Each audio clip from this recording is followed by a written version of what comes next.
Good day, viewers around the world.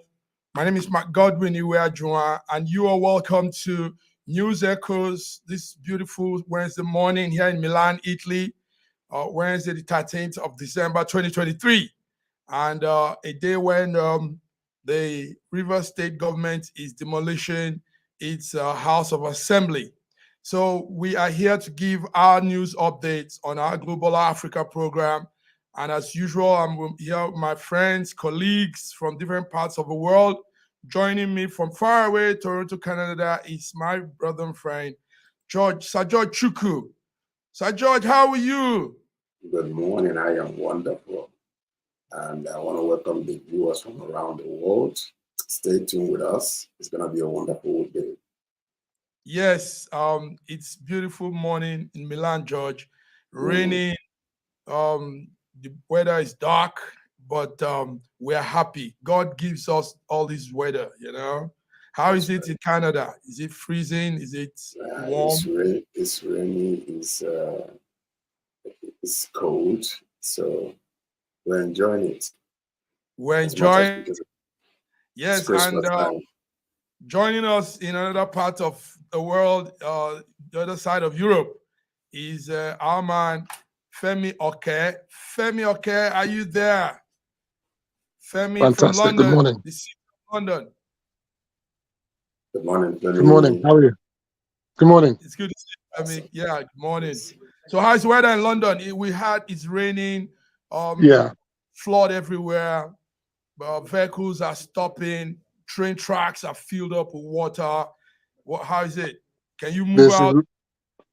Yeah, it's raining heavily, but it's not too bad. It's not too bad. It's not like Nigerian rain. It's not like Nigerian rain. Okay, let's run with the news headline. We normally put out our newspaper headline. So let's see the few ones we lay our hands on. Then we come back for the discussion.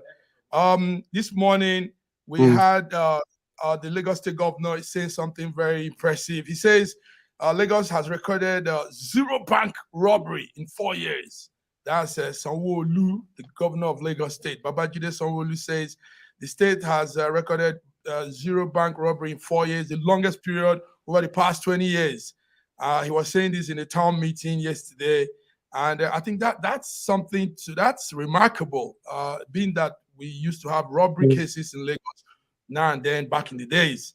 Also in the newspaper is a story that wasn't too nice. 18 students, Osun State School, a village called Owoeye in Oshogbo, Osun State.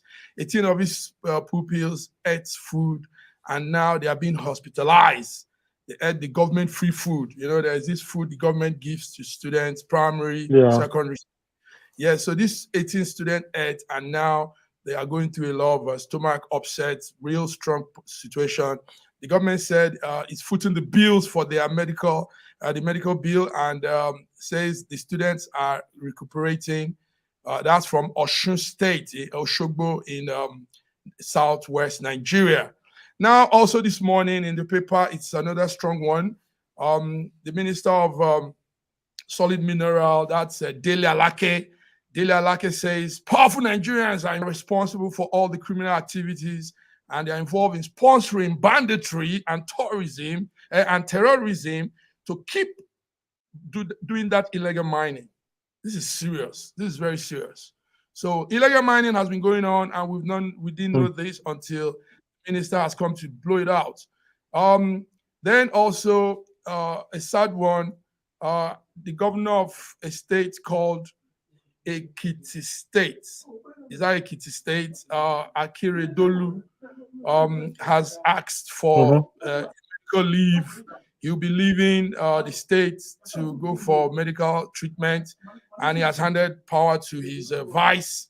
So Akeredolu, the governor of that state, is ill, very ill. We know that at one point in time he left also to go for medical checkup. So the 67-year-old politician is not good. He's not feeling well. He has to leave office. He has to leave everything to go check himself up. Now, finally, in the newspaper this morning, this one is burning, and it has a video going viral on it.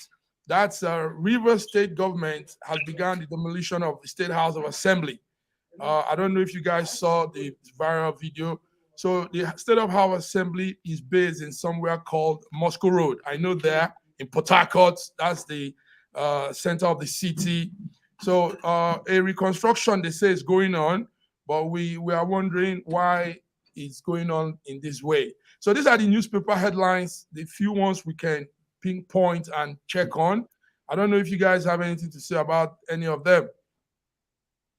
While you're also going to say that anything, while I wait for you, we welcome our wonderful diva, Bidi Nana from Lagos, Nigeria. Bidi, you're welcome.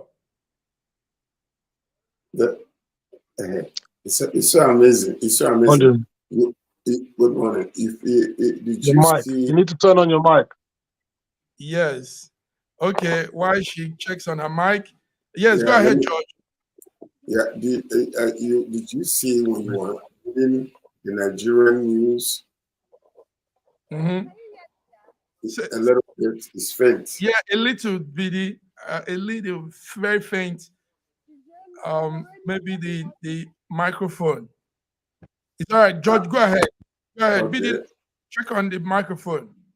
Go ahead, George. When you were announcing the news, from the time that Femi Oke appeared, it's not smart. Immediately, Femi Oke immediately Bidi showed up. His eyes lit up, his face lit up, smile came on his face. This is what you call the Bidi effects.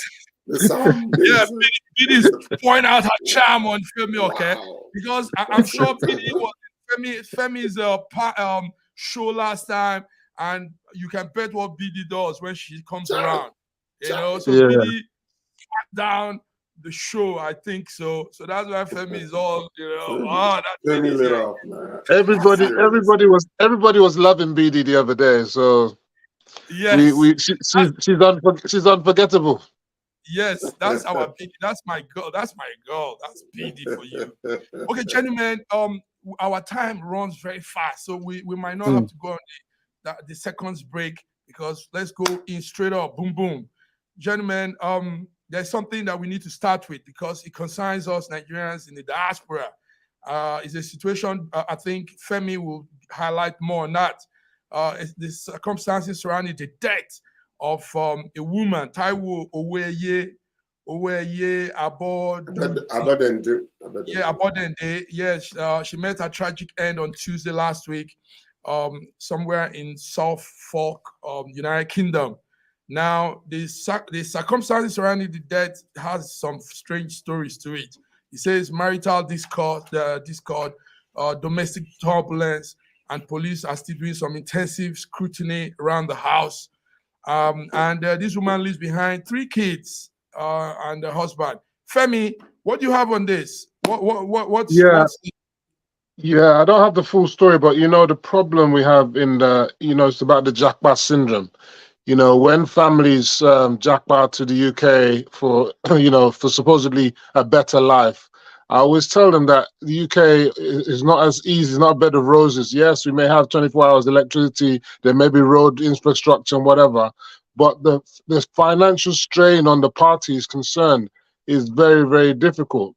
And then what then happens is that leads to disputes. Finance leads to disputes between husband and wife. And unfortunately, in this case, it may have led to the death. I don't know the full details, but this thing is quite happening a lot now, and it's a big problem for diasporan families now. Disputes between husband and wife leading to death. In Nigeria, the violence against women is so unprecedented. The laws here don't allow for that, and so there's more protection for females. But it's unfortunate that in this case she was to lose her life. Yes. That the story we got from our corner here is it's marital issue and some domestic. So there was fighting. There was husband, wife, going all the way. And like you just said, here when the woman reports the man for any of those situations, you can bet what could happen. The man could be locked up. Sometimes they give these distant limits. You know, they tell you don't cross the line, 500 meters apart, and all that. Yeah. George, did you hear that story? It happened here, right behind me. We have Femi staying there in UK. A Nigerian woman died. You know, and this is some of the issues that BD used to talk about, domestic violence. So I think BD might tell us about. George, what do you have on that? What do you have? Did you get the story? That is a very, very sad story. Unfortunately, that they are alleging that she was strangled. And possibly might have been, I don't know how long she's been in UK before this happened. Maybe they just moved down there. So, but it is very, very unfortunate. And this is something that is intolerable. The abuse, physical abuse, psychological abuse, emotional abuse, you know, especially when they come to a civilized country like Europe or North America or wherever they might be. You gotta understand there is laws. There are laws that are, you know, that are against such violent attack against women.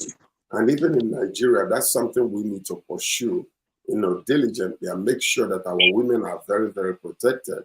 You know, just to abuse a woman because she's a weaker vessel or whatever the case might be, or, you know, it doesn't matter. Don't lay your hands upon a woman. If you're tired, leave, you know, divorce her. But why are you going to kill the woman? It really doesn't make any sense. I completely condemn that act. BD, yeah. How do you see that from Nigeria? Hearing that a couple that just came to I know, like Femi said, there's a jackpot phenomenon going on now. Everybody wants to get out of Nigeria. Families want to get out. But the reality is Europe is not what they think. The West, Canada, UK, America, is not how is not how Nigerians see it back home. The realities on ground here, finance, the weather, how to take care of the children, how to meet up with conditions and a lot of things. So the reality dawns on some people and they react in some strange way. BD, how do you see that story of I bet to disagree with Femi in that area. This has nothing to do with hardship or reality of Japa syndrome. It has everything to do with our culture. Do you understand? Even before this story, we've had stories of black men, more especially Nigerian men, who've done a story on this, killing their women, mostly in America and abroad. So it's been a thing that we are used to, we have been associated with. Look at now, Taiwo wouldn't have died. But because of our culture, our parents, our mothers would tell you, he did not kill me when he was beating me. He won't kill you, stay there. That man has been violent. Taiwo even went to the police and reported. Before the police could get to their house, they found her dead body. If she had left when this abuse was going on, she would have still been alive. But because of the culture, what we believe in, how we see marriage, do you understand? In our society here, a lot of people would prefer you dying in your husband's house rather than coming home and coming to live as a single mother or as a divorcee. Yes, that was actually what killed Taiwo. It has nothing to do with hardship or no. It is thing that has been in our society. You know, most times some men do see this marriage thing or this relationship between men and women as if they are in competition. A woman can never be in competition with a man because a woman can never do what a man would do. Likewise, a man can never do what a woman could do. We all are in this life to complement each other, to make this world a beautiful place. But you know, sometimes some men feel like, oh, I'm competing with her. I have to show her. You know, our men use this kind of word. I need to tame her. I need to bend her. I want to be in control. As if you're dragging anything with you. Even if you bend me, even if you tame me, even in control, I'm not going to have a manhood. You'll still be the man. I'll still be a woman. Do you understand? So it has nothing to do with a Japa syndrome and this not being, no. It is something that has been going on. And we have not been able to do with this thing because we have not come out rightly to face this thing and address it the way it is. We always try to politicize everything. Do you understand? Now, this thing is even going out this way because it's in UK. If it's in Nigeria, it will not go this way. If you go to police station, they'll tell you it's a family affair. They will not be going about the way they are going about it today. So if you ask me, I blame Taiwo. She has every right because a lot of people around them have testified that this man has been violent. He has been abusing her. She should have left home. But because that mentality of an African woman, of a Nigerian woman, they will always tell you in Nigeria, say, it's a woman that keeps marriage. Now, I ask people several times, how can I keep marriage when my partner doesn't want to keep it? And that is why you see a lot of women putting their life in that marriage because they want to keep marriage, want to be a superwoman. Marriage only works when two people agree to make it work. Thank so you sorry, very I feel for her and her family. Really, you know, sometimes when we tell stories, we have to balance the equation. Now, what Femi was saying was not that she died because of Japa syndrome. What Femi was saying, because they do not understand the difficulty. One second, let me finish. They did not understand the difficulties in these so-called civilized places where they are going. But also, I have friends that, you know, maybe for one reason or another, you know, something happened to the family. The husband lost his job and looking for a job or unable to use his own degree to get a job. But the woman is making more money. I came to a family one time and then me and the husband walked in. The woman went and fixed food for me and would not fix food for the husband.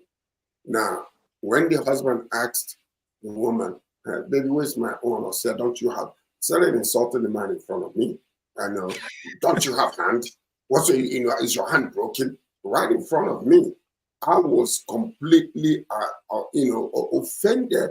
And I went to the lady, I said, in front of me, why would you insult this? Even if you guys are having issues at home, why would you even insult your man right in front of me? So that means if you can do this in my presence, what is life like? People are not here. So one thing we have to understand, wait a minute, you got to balance the equation because the Bible tells you to love your wife, but it tells the woman to respect your husband. So because you're making more money, sometimes you can offend that man to the point of violence. You know, for one reason, hold on, we're not excusing anything. We just want to balance the equation. So don't do that. What I'm saying is this.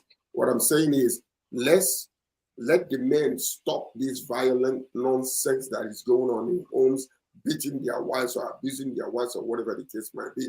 But also learn to respect the man, whether you're making more money or not than him. That's it. Because this is what's killing a lot of them. That's balance. That says let's go. Let's move on, guys. Let's move on. Massive bag, I disagree. No, massive bag. Let her have a last say because she's a woman. Let her say. Massive bag, I agree. I understand what Femi is saying. Femi said the pressure of living abroad. Yes. Do you understand? The financial pressure is what actually gets that man into that state of killing his wife. I understand it, but that's I'm not justifying it. I did, BD. At no point am I justifying what he's doing. What I'm saying to you, it's not just financial pressure. There are many other issues that happen when you come, like what George just said. The society that you're in is different. And the way you communicate with your husband and things, and also when you hear things, you think, oh, I want to take my opportunity. So things which you agreed before you left, you change when you get over there, and it disrupts the family unit. You understand? And things then cause problems. As I say, this is not about justifying what the guy did. What I'm saying is that people who come over, when you come over, you should try to remain united and think about the focus of why you came. You understand? Because if you don't, it can lead to more problems. Very well, but what I said, yes. Please, give me this opportunity. Please, I beg you in the name of God. Listen to the moderator. It's okay. Because we've got time. Please, massive. Go on. For the women. Go on. Please, just 2 minutes. Now, I agree with you. Now, Sir George, now you're talking about balancing the story here. We have terrible women. We have horrible women that are not supposed to be married to, but they are married. I'm not disputing that. But now you're trying to balance the equation on a dead person. And that is why one guy out there tomorrow will say, oh, because she insulted me, because she stripped me of manhood, let me kill him. That's exactly the picture you're painting now. See, let me tell you, this thing has been ongoing. Let's not pretend as if this is a new one. It is our culture. See, I know women kill Thank their you very much. husbands, Listen, but let's go on. Let's go on. The Let's go on. percentage. Yeah, let's go on with it's okay. Let's go on with the other discussion. Gentlemen, we rarely have good news come from Nigeria. It's always one sad thing, one story, this happened, that happened. But our topic, or our major highlight today is the honor given to some Nigerians in the field, in the football field. And because, I mean, that's a great country. So, but I used to tell somebody, a friend of mine, the president of the chairman of NIDO, when we discuss sometime, he will say, Mark, you guys help to say good things about Nigeria. And I say, when you don't have any good thing, you look, you put your searchlight, you don't see anything nice to say, you say what's news, what's happening. So, but we have some good things. Today, we are celebrating our man called Victor Osimhen. He won the African Player of the Year for CAF. We're celebrating Asisat Oshoala. She won also the Female Best Player of the Year, CAF. And we're celebrating Nnadozie Chiamaka. She also won the Best Goalkeeper for the year 2023. Also, the Nigerian Super Falcons for winning the National Team of the Year 2023. Gentlemen, let's talk a little about this. It's an honor. It's wonderful to have our people, our young men and women excelling in this field of endeavor. The president of the country, Tinubu, in his statement through the spokesman, said they've done Nigeria proud, and he described their achievement as very inspirational, commended them for their outstanding performance on both national and international stage, and he says they are a source of pride to the nation. So let me start with you, Femi. How do you feel when you hear this kind of thing? Well, it's fantastic news. You know, it was the last time a male won the African Player of the Year. It was in 1999. I think that was Iman Kukano. So that's quite a long time ago. So for us to win it now in 2023, you know, that's like 24 years after. That's amazing, and it's fantastic. But it just shows, you see, the women are doing much better than the men. Now you have to look at BD, you know, you women, we're proud of you. You're doing fantastic. You're lifting up Nigeria high. You know, if you're Okonjo-Iweala out there, Asisat Oshoala, all that kind of stuff. What the women did in the World Cup was fantastic. But our men, and the lady that does the running and the athletics, you know, she's also doing fantastic as well, the world champion. So it just goes to show that our men, we are found wanting. Where are we in sports? You know, with all the facilities and all the money that we have at our disposal and the supposed strength that we have, natural talent. I watched Nigeria in the last 2 games. Man, it was just dismal, you know. And we have African Cup of Nations coming up next year in Ivory Coast, which I hope to go. So I hope, because last time the African player won, no, not last time, but in 1993, when Yekini won the African Player of the Year, we went on to become African champions, and then we went on to the World Cup to do fantastic stuff. So who knows? You know, maybe that, you know.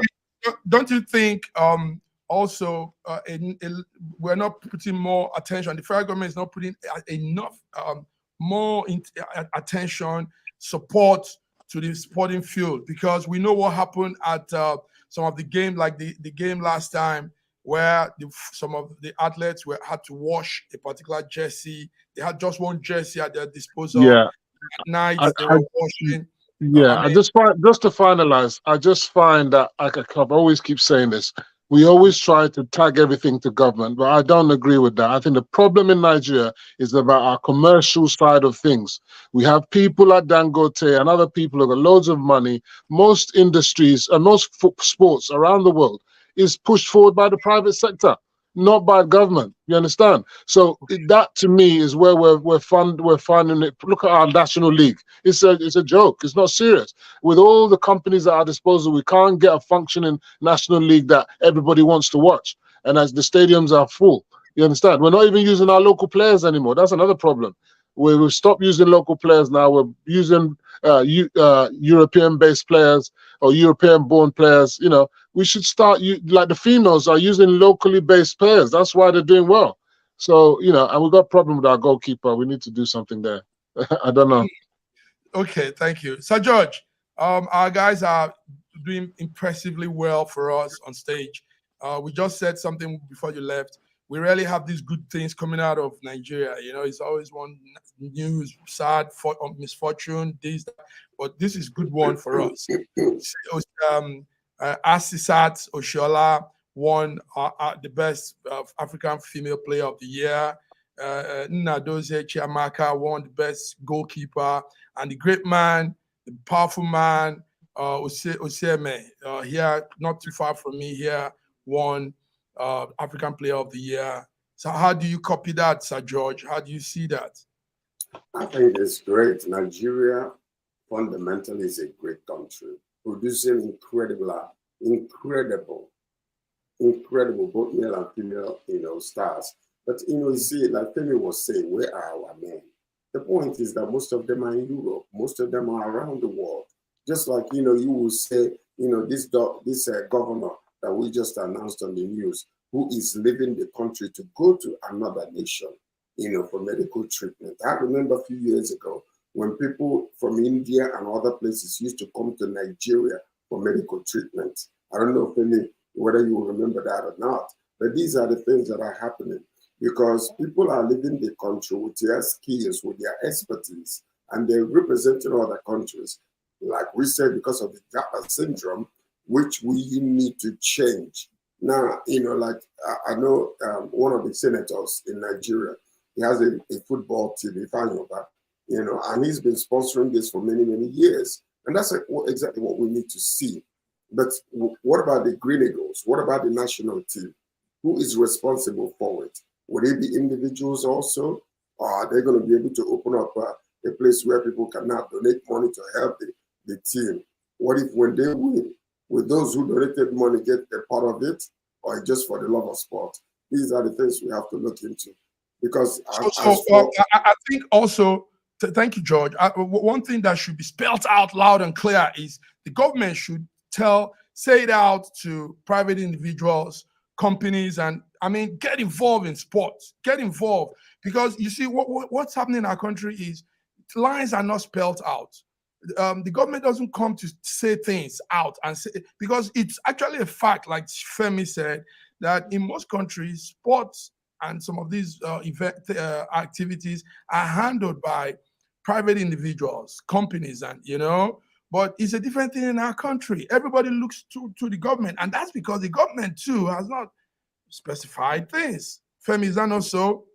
Yeah, I mean, so like, it's not always about individuals. I mean, the thing is, what is wrong with our commercial, our entrepreneurship skills? You know, when we go abroad, we do fantastically well. But in Nigeria, you know, getting funding, you know, franchising, getting sponsorship, you know, what is the, what do you call them, the Nigerian Football Association, what are they doing in terms of sourcing of enough funding to make sure that annually their budget for the team is sufficient to pay the coach, to pay all the transport things, to do the kits and all that? You know, if you watch Nigerian teams play, the national team, you see often they don't even have their names on the back. They don't even have their names on the back of their shirt. That just shows you that, you know, the insincerity in the way we do our things. You know, what happened to merchandising? You know, what are we doing about that? The Nigerian jersey was the best-selling jersey in the last World Cup, but when Russia. What are we doing about our stuff now? We've really gone downhill, and we need to start stepping up, especially in terms of financing our sports. Thank you very much. BD, do you have anything to say? These are the great people you can see on the screen. That's Oshoala, that's Victor Osimhen, and that's Nnadozie Chiamaka, and also Victor Azizat Chiamaka. They've really done us proud, not just Nigeria. They've done African proud. I'm really happy. I wish I can see them and give them a hug.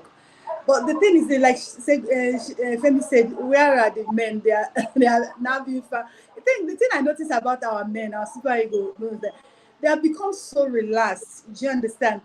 But in the place of the women, our women are doing great. I just feel I should use this winning to call on the Nigerian government to pay more attention to women football in Nigeria. I'm telling you, these ladies has never been supported the way they should be. We've had stories where they were abandoned in airports, in hotel, they are not paid. Still, they keep pushing. You understand? I think this winning can make a turnaround in the female football in Nigeria. We will go a long way. These women can go a long way. We want to go. I'm telling you. Yes. Thank you, Bidi. But let's stand on what Femi said, and let's echo that very well to Nigerians listening. The government people should listen to this, Bidi. Let it be known, let it be announced, let it be spelled out that private individuals should come into sport, business entrepreneurs. Very important. Very, very important. Federal government, everything. Federal government. Yeah, it will break down. That's why. Remember, the federal government is broke anyway. So yes. You know. Thank you, gentlemen. Gentlemen, let's go on a small break. Listen, it's nice having you on this frame, and you're putting out good things here, and the viewers are also listening. Let's go on a small break. We'll be back. A lot is also happening. There's something that has happened with the customs. There's a woman has messed up, put the customs in a bad light. And don't forget about rivers. Rivers is very important. Yes, rivers. As we're talking which camp you there? Which camp you there? Yes. All right, gentlemen. Thank you. See you on the other side.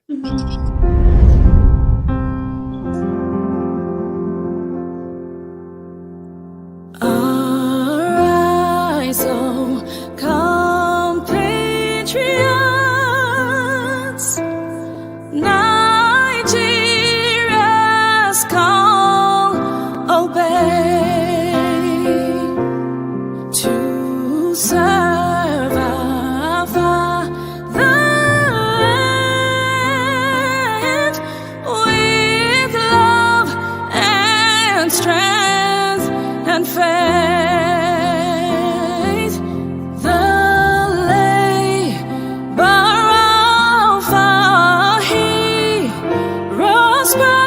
Shall never be in vain to serve with heart and might, one nation bound in freedom.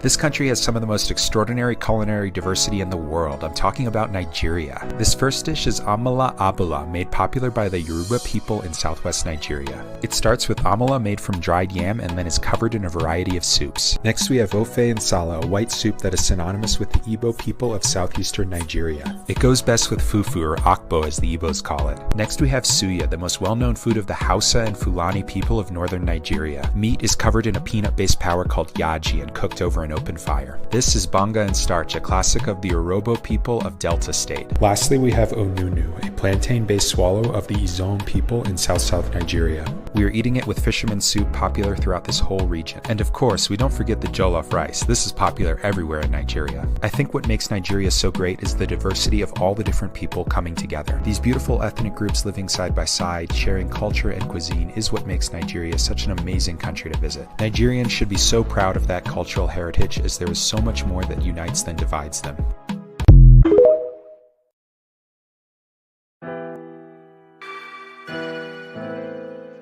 Schengen Story magazine is an African international bi-monthly magazine based in Milan, Italy, and founded in 2016. The publication focuses on personalities, fashion, style, entrepreneurship, and culture for Africans. Though articles on food, movies, Fitness, music, travel, sports, technology, and books are also featured. Our lives full of best stories. A lot can happen in a month. Expand your mind, change your world. Get Shengen Story magazine's full editions. Celebrating Africans make an impact.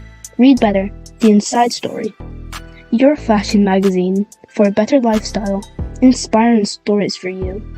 Your monthly dose of entertainment. A better mind keeping you updated. Hashtag Shengen Story Magazine. Get Shengen Story Magazine full editions.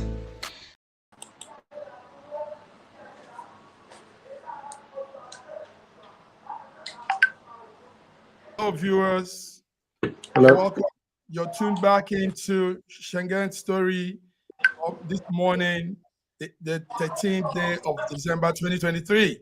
So some of these things are things we really don't want to talk about, but when something is making it around in the news sphere, we just have to go with it. A female custom officer faults has done wrong. She was caught on camera demanding 5,000 naira bribe from the passenger. And this morning, the Nigerian Customs Service, NCS, has said a probe has begun, but it's ugly. And I don't know why she would do this when she knows people have, the smartphone has changed the world and how things go around. So how can you know people have phones on them and you still will commit this crime? George, how do you see this? It's not a good one, George. Well, international is not a good one. In Nigeria, it's the way of life, whether we like it or not. Let's not pretend it happens People all the time. Take bribe as a way of life. There, in Nigeria, it is a way of life. I'm not pretending. Stop pretending. This is what you expect when you go there. From the airport all the way to the roads, to the police officers, they all do it. Even sometimes you go to certain places, they all do it. When there was a time when, the narratives changed, and then they were saying, I forgot who's the president that was saying that should never happen, that they are looking for people. So all of a sudden, I came to the airport in Nigeria, I was coming in. Now, what they're telling me is, do you have a love offering for us? Love offering. Love offering. I said, love offering. I'm like, I have to look around to see whether I was in church or not. They changed it now. It's not to, give us something now. Do you have any love offering for us? Love offering. This is at the airport. So, these are things that are happening. When we're talking about, what is happening with the government. Now, can I ask a question?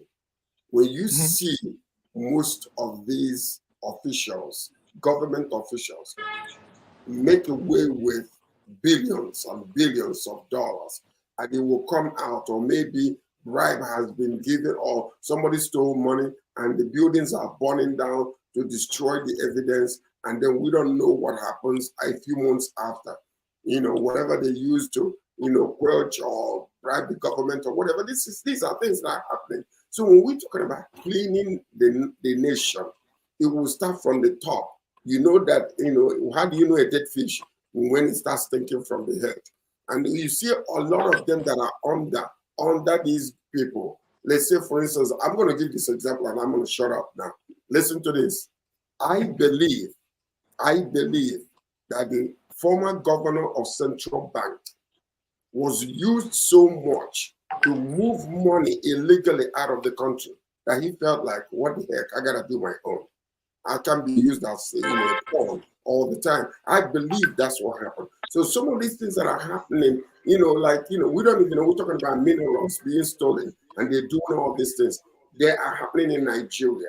They are happening in our country. We need to clean from top to bottom. We need to clean from top to Nigerians bottom. will obey. Now, the sad thing is the video went viral and a lot of people saw it. Millions of people with their smartphone saw this woman saying, hey, give me 5,000 now, give me 3,000 now.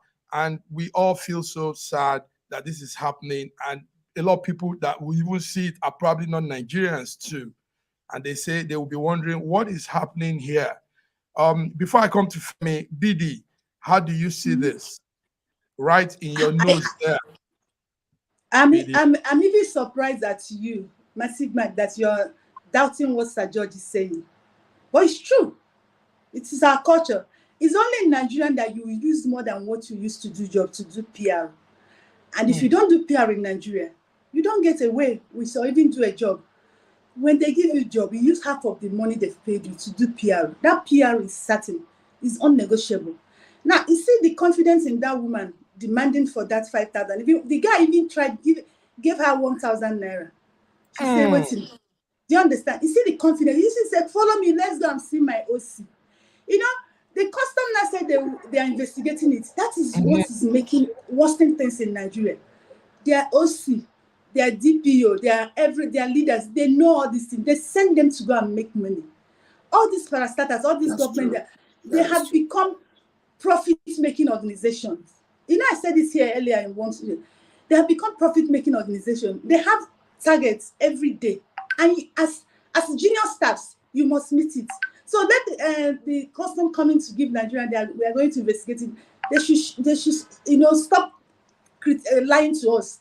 They know what this woman is doing. If you saw the confidence in her for demanding that money, it happened. A lot of people have been lamenting to travel or to come into Nigeria. If they tell you the kind of money these people make there on a daily basis, you'll be surprised. They make more than their salary.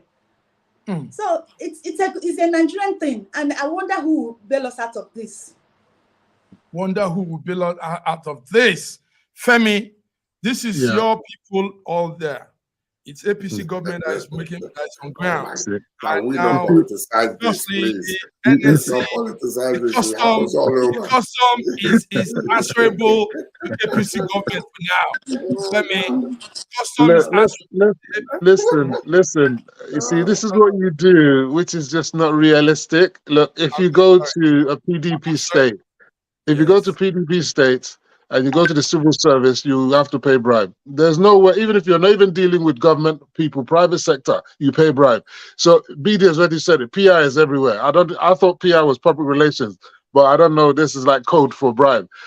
So this is what's happening, and it's not just Nigeria. Nigeria is not exclusive to this scenario. It happens in other countries, in Europe, in Africa, in South America, even in Asia. We're not exclusive to this kind of bribery and corruption.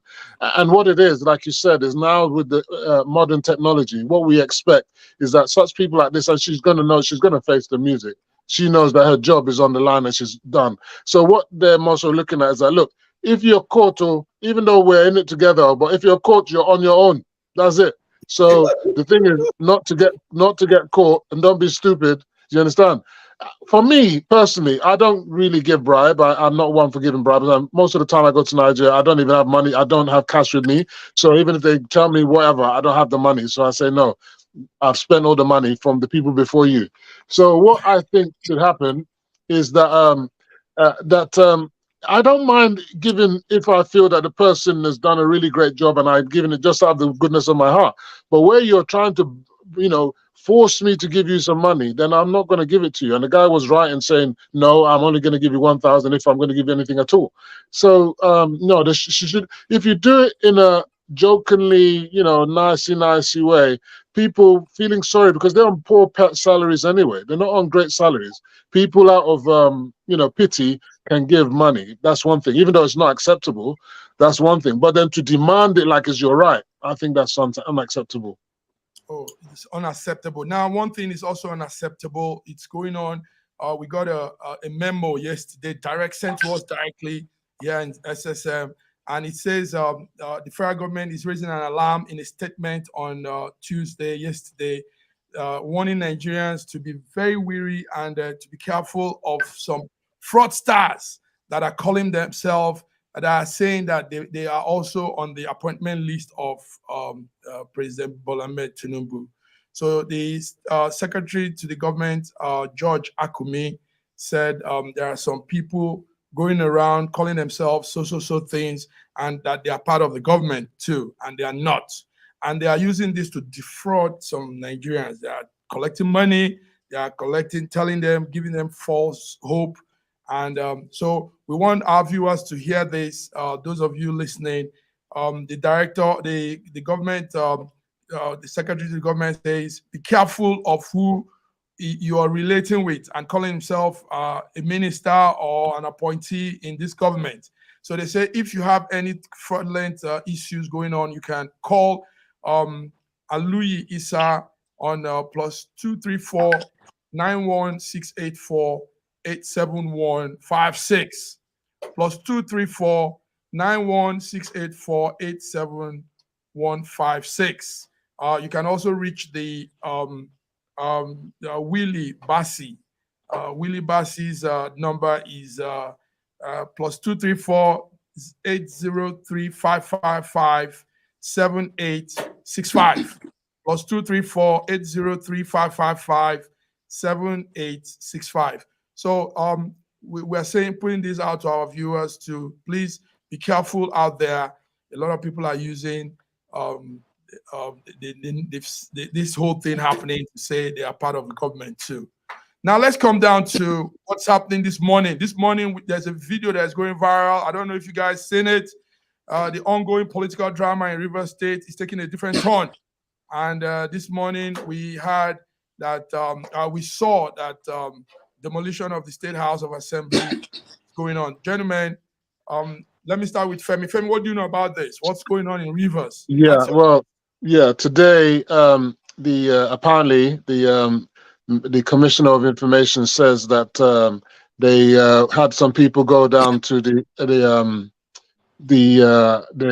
State House of Assembly to investigate, and when they investigated, they said that the building was damaged beyond and it was unsafe, and therefore the building had to be demolished. And then they hurriedly had all these bulldozers, and they started demolishing the building without even taking out any of the files of the legislator, taking out any of the furniture that wasn't damaged, taking out any of the air conditioners and so on and so forth. They just demolished the whole thing. So to me, I smell a rat. The issue is, at the end of the day, what happened? There's a problem of godfatherism and godson between Wike and Fubara, and therefore there's likely to be impeachment proceedings that looks to be going against the governor.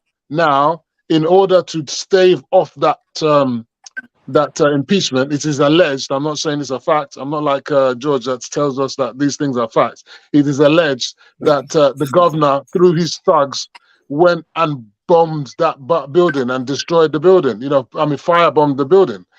If that wasn't enough, they've attacked the speaker's property, the speaker that has also decamped to ABC. 27 former PDP members have decamped to ABC now, because now it means that the governor, his party, PDP, is the minority, only 4 of them in the House of Assembly now.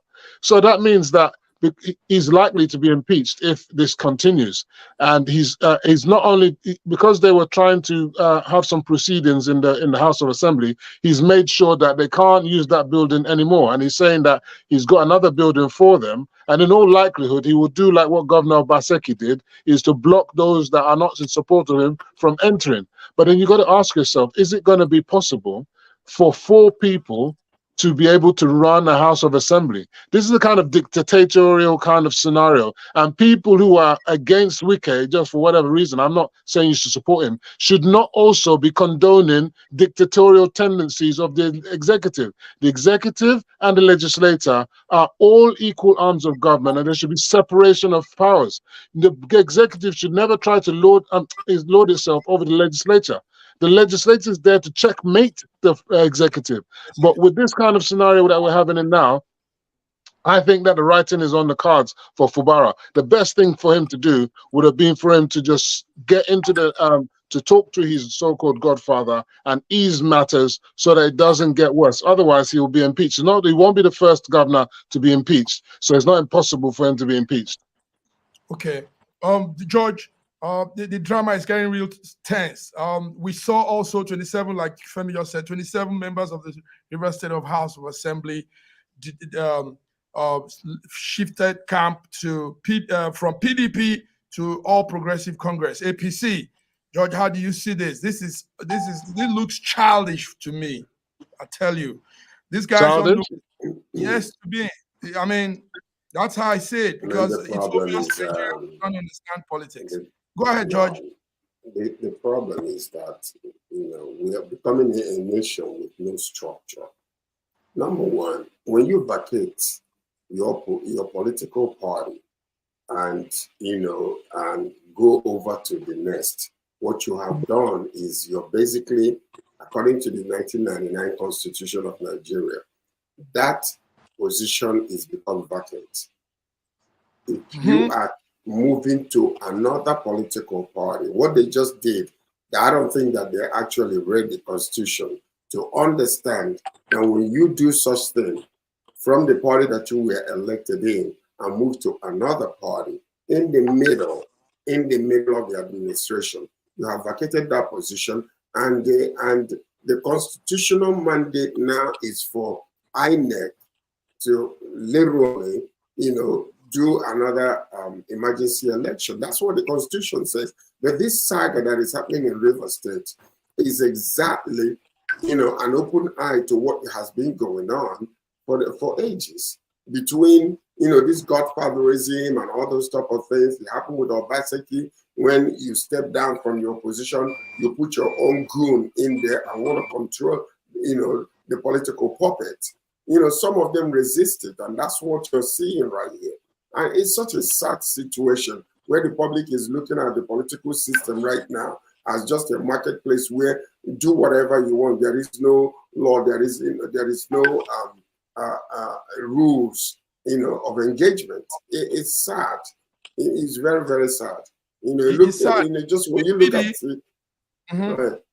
Yes, thank you, George. It's sad. George, you just said something very, very strong there. They are not reading the Constitution. Nobody's following any rule of law. Nothing. BD, here in the West, political parties are run with ideology. We've always said that here.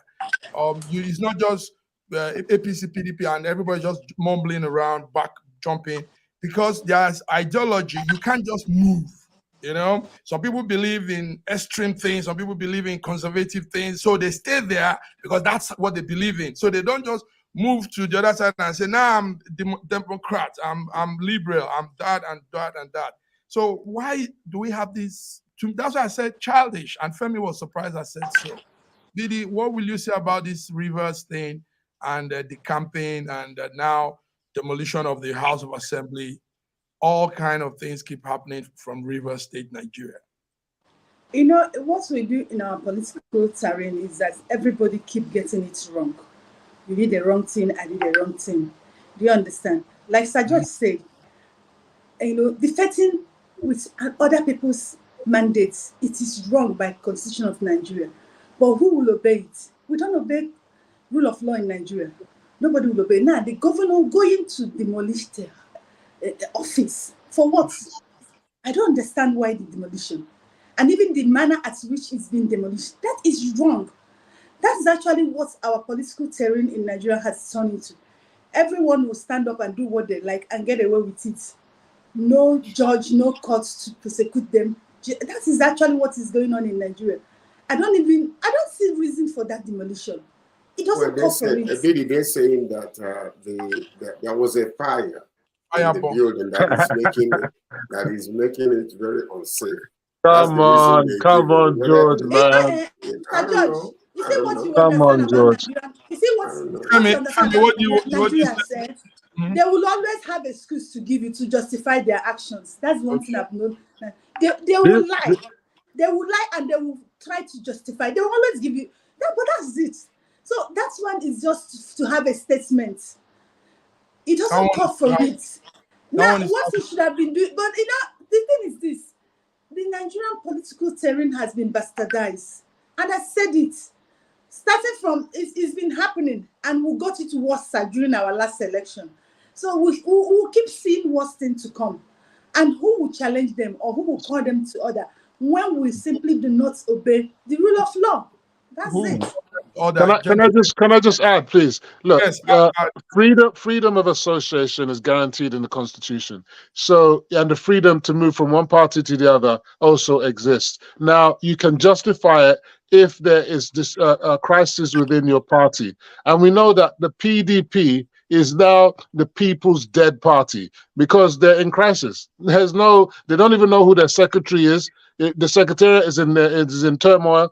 They have so much problems within themselves that these members have decided to decamp. Let me just finalize. Well, I'm sure when the Obaseki and his legislators decamped from APC to PDP, George was cheering him on, good man, and saying that was fantastic. But when it switched the other way, is not a good thing. So to me, if you condemn decamping in its entirety, you should condemn it whichever way. Not only when they join APC, but if they were to join PDP, it should be condemnable. But to me, I don't see it as condemnable because I've always said that these are politicians. They are political prostitutes. They do whatever they want. They are all the same. You understand? So a plague on all your houses. You understand? Fubara, yeah, he got in through the largesse of Wike. So he should remember that. So I don't have any sympathy for him. I don't know why we're having sympathy. He was the boy of Wike. Why should we sympathize with him? If we don't like Wike, we should really like Fubara. And don't give him excuses. If you mess up with your man, your benefactor, that's your own wala. Go and sort yourself out. Let me ask a question. So what you are saying, what you are saying, that it is okay for the Godfather who put you in there to actually tell you how and when you should do things. If the Constitution is saying one thing and the Godfather is telling you to do another, you know what you bargained for when you went into that bogus arrangement. So if you knew you didn't want to be part of that scenario, if you didn't want to be part of that arrangement, George, don't take that gambit. You understand? But for your selfish greed, because you want to enjoy that governor, yeah, you went in there. Now you don't see what thing that happened to you. So the question is, what if? Okay, let me just say, I want to ask you a question, Femi. I want to ask you a question. I was in Nigeria, and I was apportioned certain amount of money, okay, that is supposed to be given to some of these our politicians, and that money was given to me. Under the covers, they said, the security details came to me and said to me that I should get at least 5 to 10 pieces from each envelope of $1 million. These are $100 mark bills, okay? So I'm sure this is PDP. Hold on. I said, no, I cannot do that. They said, we've not been paid for 3 months. They justified. I said, I cannot do that. It happened twice. It happened 3 times. And finally, I decided that the best way to deal with these people was to give them, as I told them, I will give you money from my own pocket, but to what is in my custody, I will never touch it. And that's what I did. I got some naira and I shared it among the security details because they were the ones protecting me. But listen to this though. So what you are saying, Femi, is this. Just simply because I get into the office, because I'm good with the governor, therefore I should be controlled. I'll become a puppet for him. Is that what you're saying? No. We should continue with that. You shouldn't. Okay, George, good one, because you have values with you. Now, gentlemen, before we go, we please, I want to say something to this. Sorry, we don't have time. I'm sorry. 1 minute. We've got 1 minute. 1 minute left. We don't have time. 1 minute. SSM want to. We mourn with Nigerian Broadcasting Corporation that lost Aisha Bello. I grew up listening to Aisha Bello on the TV. During her time as a presenter, she did a lot. Nigerians and viewers around the world looked forward to seeing her beautiful smile, her warmth, her wisdom, and the way she goes about putting her news.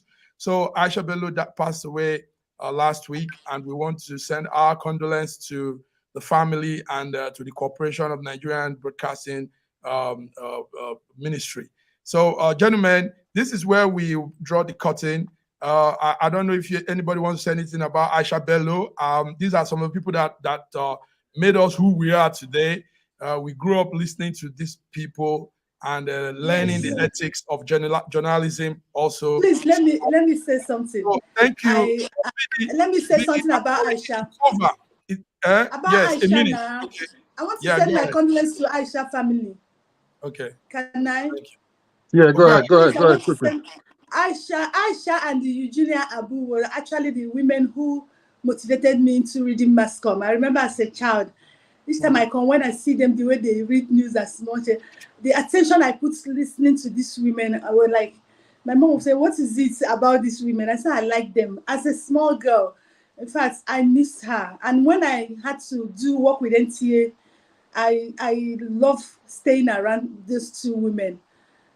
Please, we send our regards to the family. May God help people to bear this great loss. All right, gentlemen, viewers around the world, Femi, thank you for coming through. I'll be with you on Thursday. Viewers, this is it. SSM Global Africa, Wednesday, 13th. BD, thank you for coming in. George is out there now. So till we come your way on Thursday. Have a beautiful week. Bye-bye.